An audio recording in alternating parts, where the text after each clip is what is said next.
Bonsoir Amir Badran, Bonsoir. Vous êtes avocat à Yafo. Bonsoir Olivier Rafovitch, colonel de réserve dans l'armée israélienne. Alors Olivier Rafovitch, quand évidemment on entend parler de cette requête du Hamas et de la possibilité peut-être pour Israël d'y accéder, est-ce qu'à votre avis cela serait interprété comme une victoire pour le Hamas? Avant ce soir, je pense qu'on est un petit peu hors sujet pour l'instant. Le Hamas ce soir a trahi la trêve, il tire sur Israël, il recommence donc la guerre avec Israël. Malheureusement, pour nous, il n'y a plus avec qui parler. Donc on a parlé de fin du blocus. C'est peut-être pour ça que ça bloque justement, c'est parce que les négociations n'avancent pas que le Hamas met la pression. Absolument. Le Hamas est un groupe terroriste, c'est une organisation terroriste qui est liée aux frères musulmans au niveau idéologique. Son but est la destruction de l'État juif. Il y a absolument du côté du Hamas une volonté de continuer la violence, d'entraîner sa population palestinienne dans cette guerre-là. Et peut-être, et là je le dis avec beaucoup de réserve, mais peut-être que Israël également fait une erreur depuis le départ, en d'un côté faisant la guerre au Hamas, et puis de l'autre côté, nous continuons à acheminer des camions de vivres, d'essence au régime du Hamas qui gouverne cette région-là. Peut-être qu'à un moment donné, nous devons être bien plus clairs et même plus durs. On va en reparler de tout cela évidemment. Amir Badran, premier commentaire effectivement sur cette trêve rompue alors que des négociations avaient lieu et sont suspendues ce soir. Hein. J'ai du mal à parler de victoire pour les deux parties, pour les deux parties concernées. Donc moi, ce que je peux comprendre par rapport à cette question qui a été posée, par rapport à ce blocus, à ces levées de blocus, je comprends et je vois en ça une bonne raison. En fait, c'est une victoire, si on peut parler de victoire, de la bonne raison qui dit, voilà, on essaye de tendre une certaine perche aux deux côtés d'ailleurs, hein, non pas uniquement au Hamas, mais ça va de deux côtés, pour ensuite pouvoir en parler des accords de paix dont on se dit pour le moment, non, c'est pas le moment de parler des points essentiels que Hamas a soulevés en disant, voilà, moi pour arrêter, pour faire un cessez-le-feu, j'ai besoin d'être sûr que les conditions qui m'ont été promis des années avant n'ont pas été accomplies, comme l'aéroport, comme le port maritime, ainsi de suite.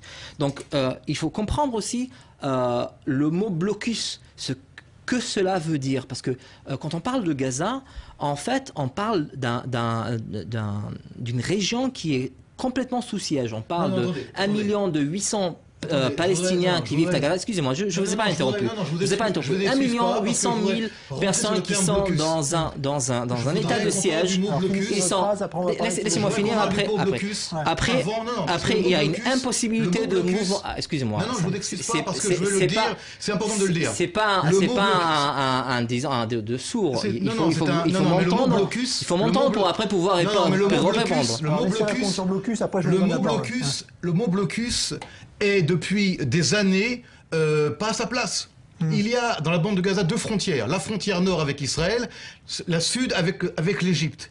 Effectivement, le côté israélien, pour des raisons sécuritaires, bloque et a dû bloquer l'entrée de certaines matières d'Israël dans la bande de Gaza, mais du côté sud, ce n'est pas Israël qui fait le blocus, c'est l'Égypte.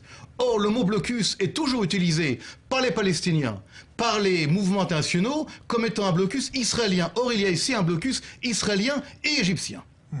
Donc, si déjà il y a un problème à régler, et un état de siège, il faut d'abord s'adresser à Israël, mais également à l'Égypte. Maintenant, je vous laisse parler. Alors, là-dessus. Bon, vous aurez bien fait de me laisser finir, vous aurez mieux compris ce que je voulais dire. En tout cas, concernant l'état de siège dont on parle sur Gaza, je commençais à dire qu'il y a à peu près 1 700 000 personnes palestiniennes vivant dans les territoires de Gaza. Et plusieurs personnes dans le monde se sont prononcées qu'il s'agit en fait de la plus grande prison existant au monde. Lorsqu'il s'agit d'une impossibilité pour ces gens-là de mouvement à Gaza et quand on parle de mouvement... Qui a dit ça? C'est qui ces gens? Le monde entier. Non, c'est quoi le monde entier? Impossibilité de bouger, de mouvement pour les personnes, impossibilité de mouvement pour les produits et pour les marchandises. Il y a un blocus, un état de siège complètement de tous les côtés. Israël fait le blocus. Qui fait le blocus? L'État d'Israël fait le blocus sur les Palestiniens vivant à Gaza, le blocus et le siège est aérien, C'est-à-dire il est maritime, il est un arabe terrestre. israélien ne peut Les pas gens prononcer que l'Égypte, ne peuvent pas on ne peut pas circuler, dire que l'Égypte ne peuvent fait pas le blocus. partir On en accuse dehors Israël des à territoires, 100%. en dehors de ces Vous savez, frontières du le territoire de problème qu'Israël a Gaza. depuis des années. Écoutez, c'est pas comme ça qu'on fait, Moi, je une fais discussion comme ça et parce c'est pas un qu'aujourd'hui, débat. ce soir, c'est un débat. Et- On est invité à un Et débat. la courtoisie d'entendre, même si ça ce vous soir, veut, ce soir, je ne peux pas être courtois quand les Arabes vous de êtes Gaza toujours- attaquent Israël apparemment, vous n'êtes durant pas la capable trêve. d'être La courtois, courtoisie tout israélienne, court. la courtoisie Écoutez, un ce soir accord- d'Israël a été rompue, a été trahie. On vous a pas adressé la question, c'est à moi qu'on a adressé moi, la question. non, mais j'entends. Écoutez, Vous laissez-moi. dites qu'il y a un blocus seulement d'Israël. Je ne peux pas écouter une Vous chose me permettez pareille. à terminer la question quand finissez, même. après, on C'est pas redonne. comme ça qu'on fait un débat. Je pense que la courtoisie demande qu'il y Oui, mais à ait quand force même d'être quelque chose. courtois, on est accusé de tous les maux. Écoutez, Israël est critiqué dans le monde entier comme étant le seul Écoutez, vous voulez pas responsable du écouter, blocus. vous voulez juste Non, je parler, ne peux pas c'est écouter, ça, je ne veux plus écouter ce C'est soir. ça le problème. Parce que le problème, c'est Voilà. que Je à pense force que d'écouter, ce qu'on à entend force ici que- sur à ce force que le plateau monde- à force que le représente monde- un certain microcosmos de ce qui se passe ici en Israël. Alors je vais vous dire. Alors voilà, c'est quand Alors, on veut finissez, entendre, après, je vous donne la parole, quand Olivier. l'armée veut s'exprimer, elle ne veut rien entendre. Non, mais ce soir, Elle c'est veut pas l'armée entendre qui le parle. bruit des canons. Et quand il s'agit des paroles Mais qui qui a ne tiré ce plaisent soir pas à Mais qui l'oreille a de tiré l'armée ce ou soir de sur l'État Israël d'Israël, déjà Mais écoutez, on n'est même pas en droit d'en parler, Mais ce soir, on vous n'est voulez même pas en parler droit du de blocus montrer les sans idées, même pas et on dire n'est même pas que en la droit trêve a été de trahie pouvoir avoir la et simple rompue par le courtoisie Hamas. d'écouter. Finissez, Alors voilà, moi je finissez. pense que Ouais, ça veut finissez. tout dire. Finissez, Mais il n'y a pas de finissez courtoisie ce votre soir propos. quand on est attaqué. pense Vous savez que ça que vous veut êtes tout dire. israélien comme moi. Ce soir, Israël est attaqué par des islamistes intégristes de la bande de Gaza. Vous n'êtes ni islamiste ni habitant de Gaza. Vous devriez être comme moi, inquiet des tirs. Or, vous accusez encore une fois l'État d'Israël d'être le responsable de ces tirs-là. Ne me dites pas que le Hamas, ce sont des gentils Palestiniens, comme vous, qui sont pour la paix et pour l'union entre les peuples. Absolument pas. Maintenant, si vous me dites que le Hamas, Vous c'est êtes votre parti porte-parole politique... du Hamas? Absolument pas. Ah bah je alors, connais le Hamas. bah alors. Vous en parlez avec tellement d'amour, Ah bah avec alors. tellement d'affinité que je me dis que vous êtes peut-être habitant de Gaza et pas israélien. Merci Amir Badran, merci Olivier Rafovitch. J'espère qu'on a quand même compris la teneur, chacun de vos propos. Ça n'a pas été simple, mais on y est arrivé.